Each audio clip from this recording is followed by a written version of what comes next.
Thank you. We're going to be in Proverbs 31 tonight. If you'd like to turn there, please. Proverbs 31.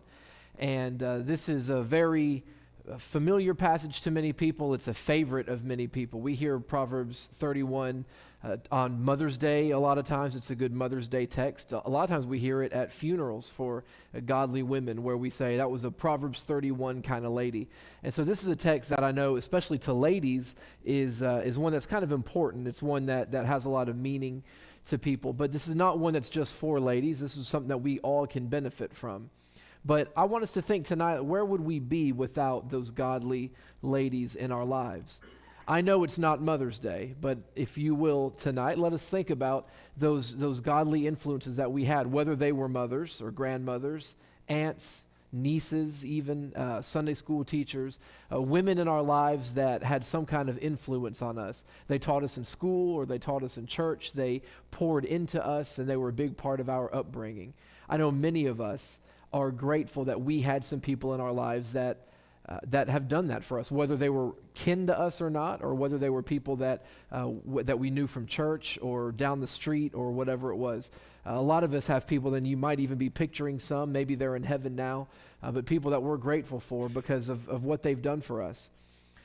This is, to me, this chapter is such an important part of who we are as Christians because of what we think about these godly ladies. Because when you go outside the church, oftentimes you hear this assault against Christianity that brands us as if we are anti-woman. I hear that all the time. Christianity is anti-woman. That we say that women must be subservient to the patriarchy, that men are up here and women are down here, or that we teach that women just exist to meet the needs of men. And that really it comes from a couple of ideas. One, that we don't, as Southern Baptists, we don't ordain women as pastors or deacons. And so for that reason, a lot of people say, well, women are second rate in the church. And that's just not true. Proverbs 31 blows that out of the water when you read the description about this godly woman. But we talk about what we refer to this as complementarian roles. We believe that men and women are made differently to complement one another. In our progressive society, our woke society, as Danny Rogers, he asks us, he's like, what does woke mean? You keep saying woke. But our progressive society that tells us that there is no difference between men and women, that we're all the same. Now, we are the same in that we are of equal value, but we're very different. Biologically, we're different. Physiologically, emotionally, we're different in many ways. And those are good things. We complement one another. People outside the church will say, no, men and women, there's no difference, no difference between the genders. But in the church, we say, no, we are different. We're very different. And it's a good thing. God made us this way. He made Adam and he made Eve, and they were perfect for each other. And Proverbs 31 is a good passage that shows that men and women, or that we as Christians, we hold our women in high esteem, especially a woman that fears the Lord. She shall be praised. And that's what Proverbs 31 tells us. And so I invite you to Proverbs 31 if you are not there yet. But we're going to see two ladies in this chapter. Not just one, but two. The first lady that we're going to see is the mother. Now, we don't know her name. It could be Bathsheba. It depends on who the son is. But the first part of this chapter is about the mother of the king. So if you have your Bibles, look at the first couple verses in chapter 31 and see what it says about this mom. It says, the words of King Lemuel, an oracle that his mother taught him. And here's what she says. In the ESV, it says, what are you doing, my son? Or the King James just says, what now? What are you doing, son of my womb? What are you doing, son of my vows? So the beginning of this passage tells us that it's the mother of this king. Now, we don't know of any king in Israel's history by the name of Lemuel. So this could be from an era that we're just not certain about. He could have been a king who didn't rule very long, or it could be king kind of loosely, like someone who might have been more like a governor or a ruler of a smaller area. We don't really know. There's no reason, though, to believe that he didn't exist or that the Bible got it wrong or anything like that. Just to sometimes step back and say, we just don't always know. Like Agur last week, we just don't always know everything about these people, and that's okay. Lemuel could be King Solomon. It simply means in Hebrew, his name means belonging to God. So it could have been a nickname or just a poetic way of speaking to Solomon, who we know compiled this book and wrote most of it. Or it could be somebody else that we just don't know much about. If it is Solomon, then it would be Bathsheba writing these words. If it's not Solomon, we don't know who this mother is. But the names aren't important. What is important is just what she has to say. She begins by seemingly scolding her son. What are you doing? She's looking at her son as if he's not living right, and she's saying, you're breaking my heart. You are the son of my womb, the son of my vows, and I look at what you're doing, and it hurts me. Sometimes a mother might have to look at her children and say something like that. Man, I see the choices that you're making. I don't like this road you're going down. Would you wake up? Would you come back to your senses? Why are you doing this? You're breaking your mother's heart. Son of my womb and son of my vows. That probably stung when he heard those words. The womb is just a term of endearment, a reminder. Hey, I carried you around for 9 months. Sometimes mothers say, I brought you into this world. Sometimes they say, I can take you out of it. But she said, look, I carried you for 9 months. When you were completely helpless and dependent, I was the one that was there for you. Now, what do you think you're doing? You're breaking my heart, son of my vows. Possibly like Hannah, who made a vow to the Lord. If you give me a son, I will dedicate him to you. He will be yours from birth. This mother probably made a similar vow with her son, and she's saying, you are the son that I vowed that I would raise right and give to the Lord. And look at what you're doing. Well, what was he doing?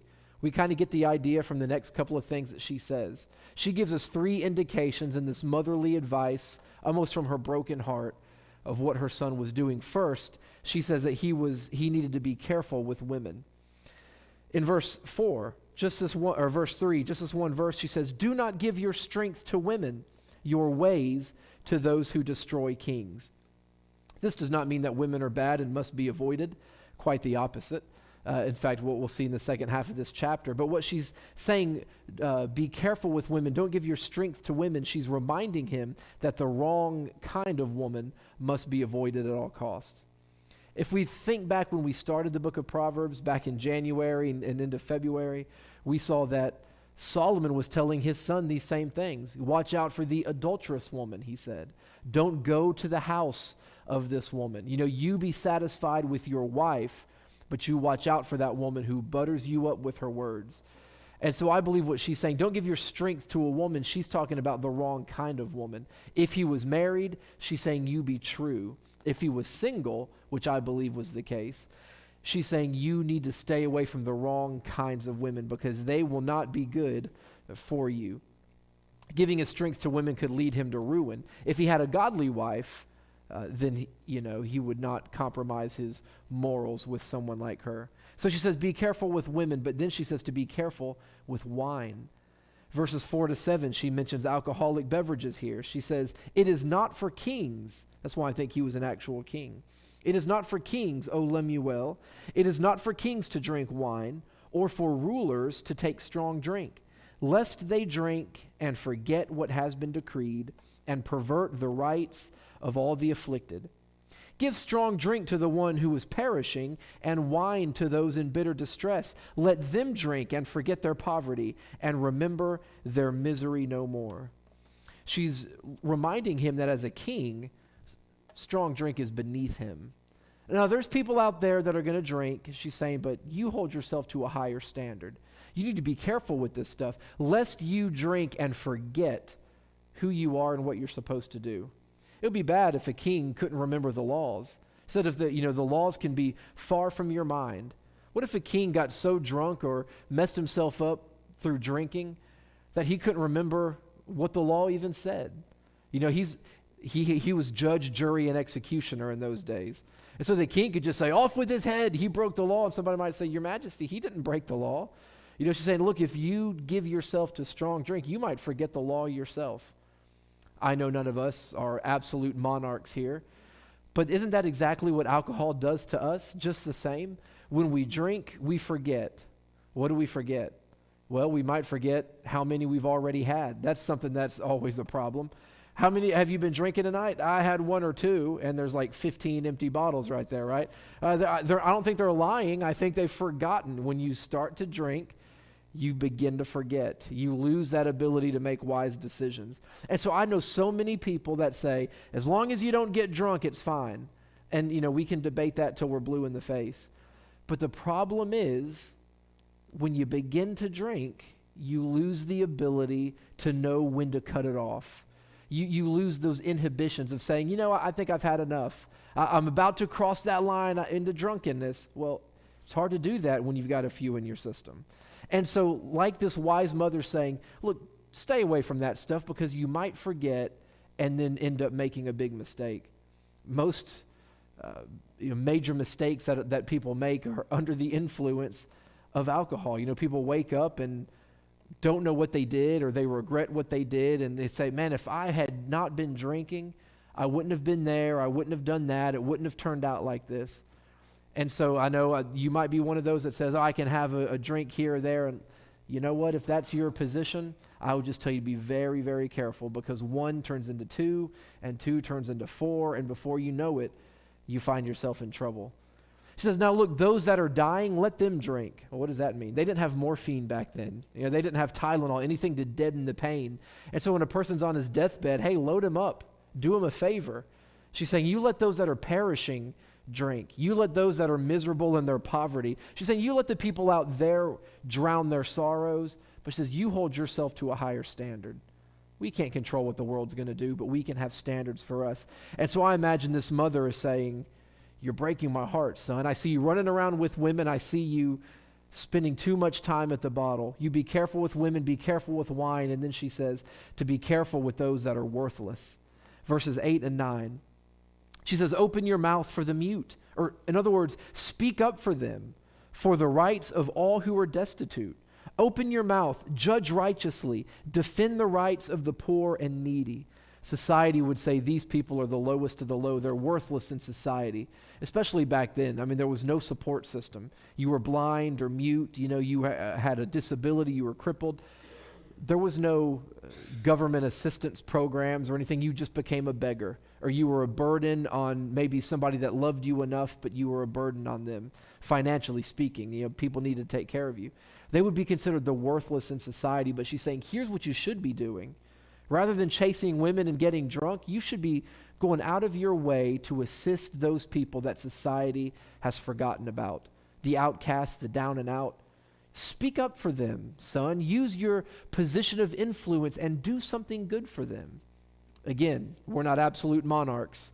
We might not have a position of influence like the king would, but we still have the ability to help out and speak up and go out of our way to do something good for somebody. Especially when the prayer requests were shared a little bit earlier, I think we probably all can find some opportunities around our community to go out of our way and do something for somebody that's in need. And so you can kind of see the heart of this mother. She's telling him, stop doing those things, or perhaps he wasn't, and she's just warning him. But she's saying, and here's what you should be doing. And so we see the heart of this mother giving her son advice. But let's shift gears now and talk about the second woman who's mentioned in this chapter. Not the mother of the king, but the wife of the king, or most likely, the future wife of the king, the kind of woman he should be looking for when he is ready to settle down and put a ring on someone's finger. So let's look at the wife here, beginning in verse 10. It says, an excellent wife, who can find? She is far more precious than jewels. Or the King James says, who can find a virtuous woman? And I always like the way that was worded. Although one year at our church growing up, on Mother's Day, remember Polaroid cameras when you would take a picture and it would spit out the film, and that was super high tech. And so they were taking Polaroid pictures of all the moms, and then the kids were making these little framed pictures in children's church, and they wrote, who can find a virtuous woman? And then it had their picture, and I remember thinking that doesn't really communicate the message. I think it's almost like, I don't know, I can't find one, can you? And so when we read it, we need to understand they're not saying that we can't find them, but saying that they are super rare. A virtuous woman, the right kind of woman, unfortunately, is rare in society. As are virtuous men. There's just a shortage of people that are doing it right these days. But we shift gears here, and I believe the mother begins to tell the son, look, you need to find yourself this kind of woman. You can look outside and find a woman with no virtue, a woman with no morals. They're a dime a dozen. But a virtuous woman, he says in verse 10, she is far more valuable than precious jewels. Son, you set the bar high. I tell Reagan this all the time. When you, because she's almost a teenager, I know I don't like saying that out loud, I don't like thinking about it, but eventually she's going to look at boys differently than she does now. And I look around and I see boys that are immature, and I'm not, I know they're 12 and 13, but immature for 12 and 13-year-olds, because I look around and I see guys today that are 25 and they act like they're 12. And isn't that a pandemic in this country? Isn't that the problem? Is people just aren't growing up. They're not maturing. They're not, you don't see good work ethic. You don't see drive and determination. It's just kind of, just whatever. And so I tell Reagan, don't you ever settle for somebody who's not going to get a job and support you, if he won't open the door for you or carry the groceries, or, if you don't settle for somebody who's not going to grow up. And I think that's what she's telling her son here. You're my baby boy. There's women with loose morals all around, son, but you set the bar high. You don't settle for somebody. And it might take you a while to find the right kind of woman. If that's the case, then just take your sweet time, but don't rush into it. Don't settle. You find the right kind of person. So I love here how she begins to describe what we call now this virtuous woman. For the rest of the chapter, verses 10 now down to 31, she will say something, and then she will kind of come back to that. And she works her way up to the climax, as we're going to see here in a second. This begins a beautiful chapter in English, but even better in Hebrew, because in Hebrew we see that it is both an acrostic and it is chiastic in the structure. What I mean by that, as an acrostic, beginning in verse 10, each letter starts with the next letter in the Hebrew alphabet. So like we could begin with the letter A, and then verse 11 would be B, and verse 12 would be the letter C. And so that's how I want to break it down as we go through these next verses, following in that ABC order. But it's also chiastic in the structure, where I've pointed this out several times. We see this in the Bible where the writers would do that. They make their first point and their second point and their third point, and then eventually they reach their climax, the main point, and then they begin making those same points again in reverse order. And so I did not come up with this, but this is from the New American Commentary, and this is kind of a breakdown of this chiastic structure. And I'll make these if you want to grab one of these before you go, and if you want to throw them in the trash or make a paper airplane or not even pick it up. I'm not going to lose any sleep over it. But you might be interested, but it's you see how it makes all these points and then kind of reaches a climax and then works its way backwards, making the same points again in reverse order. So I want to show you what I mean by that. And if you don't care about what I just said, again, fine with me. But I just wanted to point this out because to me, when you get the structure of it, it adds another element to what I believe the mother of the king is trying to say. Because on just a plain reading in English, we see this is what women should strive to be. But when you realize where the climax of this poem is, then it changes, I think, what she might be trying to say. So let's begin moving through. We're going to look at 8 points that she makes. I'm going to do these quickly because I'm almost finished, but just want to spend a minute talking about each of these 8 things. We'll see how she makes the point the first time and then makes it again the second time. We've looked at verse 10, but if we drop all the way down to verse 30, we see her making this same point she makes in verse 10. In verse 10, she says, it's hard to find a virtuous woman. She's worth more than jewels. In verse 30, she says, charm is deceitful and beauty is vain. But a woman who fears the Lord is to be praised. Give her of the fruit of her hands and let her works praise her in the gates. What she's saying here, if we were to use the letter A and begin our own acrostic, we'd say that a godly woman is an asset to her husband. She's talking to her son, and she says, you find the right kind of woman because she will be an asset to you. Her worth will be far above that of precious jewels. You take everything out of your jewelry box, and whatever the value is of all that, A godly wife is going to be worth so much more than that. She shall be praised, he says, if she fears the Lord. Now look, her looks, her beauty, that's great, but it's not permanent. It's deceptive, it's fleeting. She might be beautiful today, but by those same beauty standards, she might be judged differently somewhere down the road. And I'm not saying anything about age, but what that could mean is, you might look like this today, and then you might have some kind of accident tomorrow, maybe something catastrophic that completely changes your look. If you only marry a person because of what they look like today, well, you might regret that down the road. As we say, beauty is only skin deep. This is neither pro-beauty nor anti-beauty. It's understanding where true beauty lies. And he says, a woman who fears the Lord, that is a truly beautiful woman. She'll be an asset to you. An asset because she's rare. When I was a kid, I collected basketball cards. And, there would be some guy, Joe Blow, someone you never heard of, and it'd be, oh, yeah, I got his basketball card. Okay, no big deal. But then there would be somebody, a superstar, a Michael Jordan kind of person who they come out with this one special card, and they only make 100 of them, and they're numbered. And, if you're fortunate enough to get one of only 100 cards, there's so much more value in that, right? Because of the rarity of it. If they make 1,000,000 cards, it doesn't have the same value as if they only make 100 cards. It's simple supply and demand. And a woman who fears the Lord, a godly woman, if she's truly this rare, then her value is simple economics, simple supply and demand. If they're hard to find, then people are going to fight over finding somebody like this. And so a woman who truly fears the Lord, she'll be an asset to her husband. Her value will be incredibly high. And this is the way chapter 1 begins in Proverbs. Chapter 1 says, the fear of the Lord is the beginning of wisdom.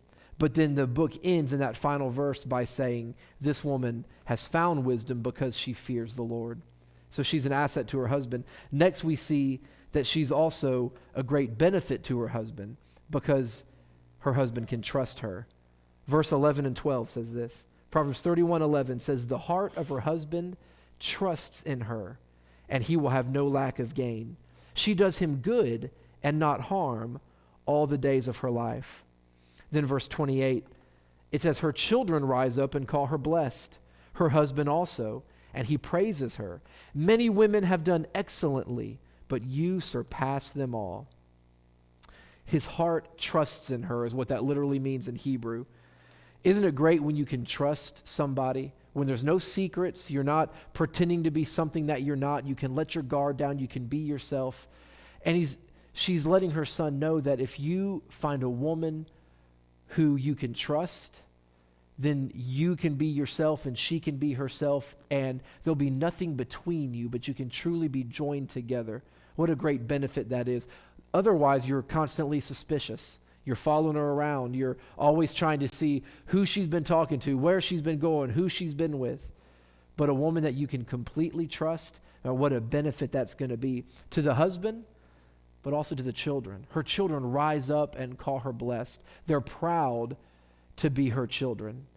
Don't you want that from your kids? They say, man, I'm proud that you're my mom. I'm proud that you're my grandma or my father, whatever. But her children recognize that because of her character, we've got it made. Now, most children don't realize that in their youth, but maybe when we grow up and we get older, we say, boy, I was so blessed to have parents like you guys. I was so blessed to have grandparents like y'all in my life, and we now recognize that that is a blessing. The letter C, she's crafty. We see that she's a woman who is good with her hands in verse 13. Verse 13 says, she seeks wool and flax, and she works with willing hands. She is like the ships of the merchant. She brings her food from afar. She rises while it is yet night, and she provides food for her household and portions for her maidens. She considers a field and buys it. With the fruit of her hands she plants a vineyard. She dresses herself with strength and makes her arms strong. She perceives that her merchandise is profitable. Her lamp does not go out at night. She puts her hand to the distaff and her hands to the spindle. And then verse 27, Or she makes the same point again. She looks well to the ways of her household and does not eat the bread of idleness. She's crafty. She's busy. She's not lazy. She's constantly doing something. Rather than eating the bread of idleness, she rolls up her sleeves and does what needs to be done. She's a spark plug, a ball of energy. She's got what am I trying to say? She's got the drive. What'd you say? I don't know. The get up and go. I think you're right. Thank you. She's got just that get up and go kind of mentality. Rises up while it's still dark. That's not easy for me to do. I'm never claimed to be a morning person. But there's sometimes you want to hit the snooze, but you say, I got to get up and go. I got to get to work, or I've got to get the kids off to school, or I've got something to do, and boy, my bed feels good, but I've got too much to do. People are counting on me. My kids need me to do this or whatever. So she rises up while it's still dark. She gathers the material that she needs. She puts her hand to the distaff. That referred to how fabric was made. They would get the fabric, and there was a rod that was called a distaff, and they would use that to spin fibers. They would make vertical threads and then run horizontal threads over it, weave it together, and that's how fabric was used to make clothing. This woman could not go down to the local department store and buy clothes for her kids. She made them all by hand. The food that she fed her kids, she'd get them breakfast in the morning. It was not Pop-Tarts and cereal. She made everything by scratch. There was no running water. She had to go down and gather her water and bring it in. And she did all these things day after day. Oftentimes, I imagine, a thankless job, but she knew it needed to be done, and she did it. And not only did she meet those basic needs of putting food on the table and clothes on the backs, but also you see here that she's making enough to go out into the market and sell. She's her own merchant ship, coming into the village each day with her wares to sell so she could make a little extra money and provide for her family. She makes business decisions. She considers a field and she buys it with the fruit of her own hands. I made this stuff and I sold it, and I've got money to go buy that field, and now I'm going to have even more to provide for my family, to give to the needy, so that I can continue to be an asset to my family.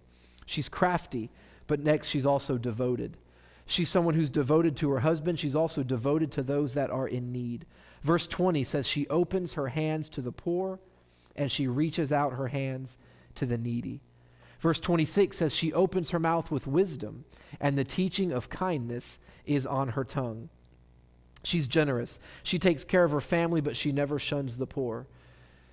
She's doing all these things to take care of her husband, her kids, whoever.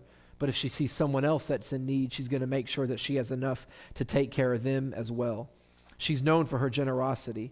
Next, the letter E, we see that she is at ease when other people might be worried. Verse 21, the beginning of it says, she is not afraid of snow for her household. And then if you drop to verse 25, the second part of verse 25 says she laughs at the time to come. Some people are worried about the future, but not this woman.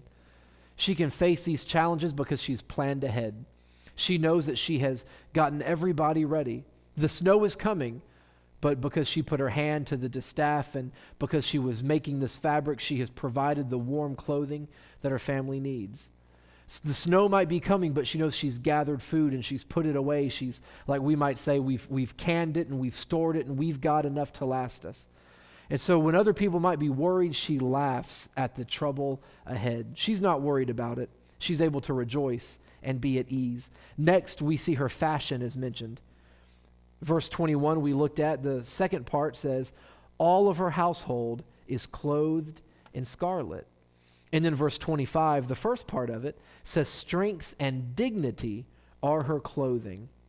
Her family is dressed in scarlet while she is dressed in dignity. By the way, Scarlet, good to see you tonight.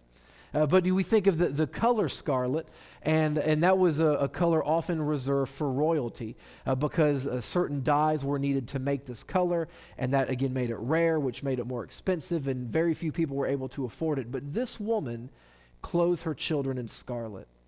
Does that mean that we should buy the name brand stuff, that we should spend way too much money to have whatever is in vogue right now? That's not what that means.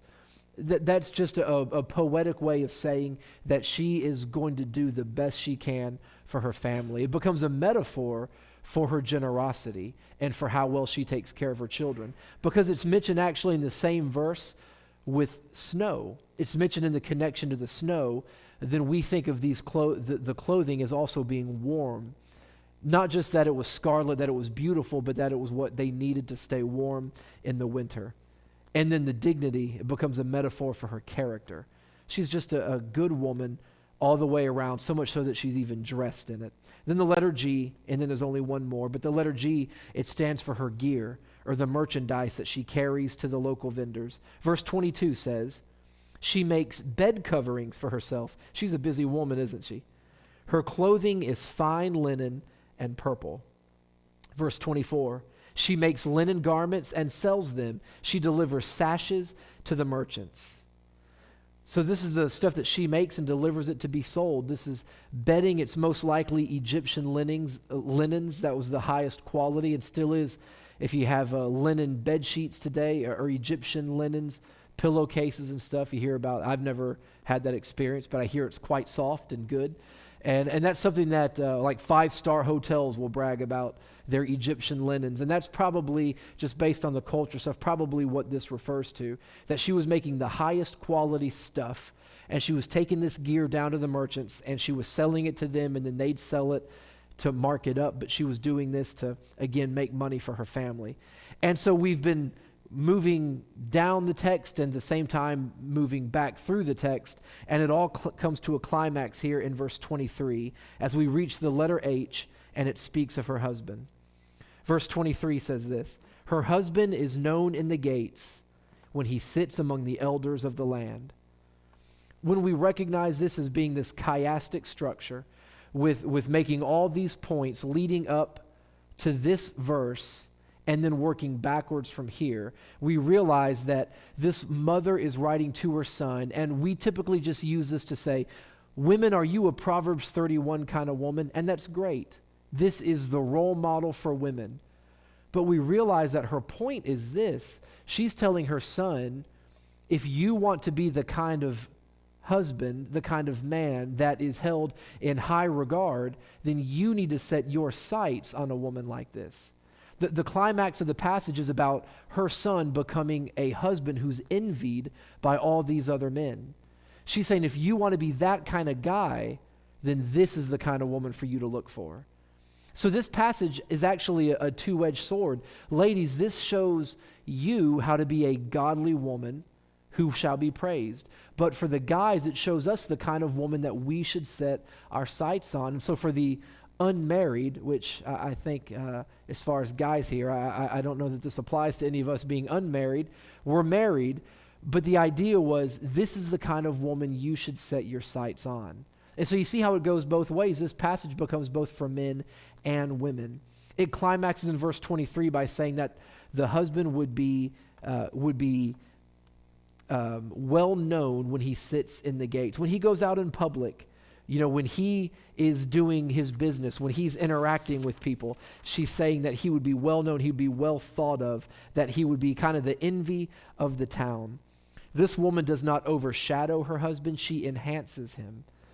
People are going to look at this guy and say, hey, you've got it made, buddy, because, boy, you hit the jackpot with your wife. And he's going to say, boy, I know it.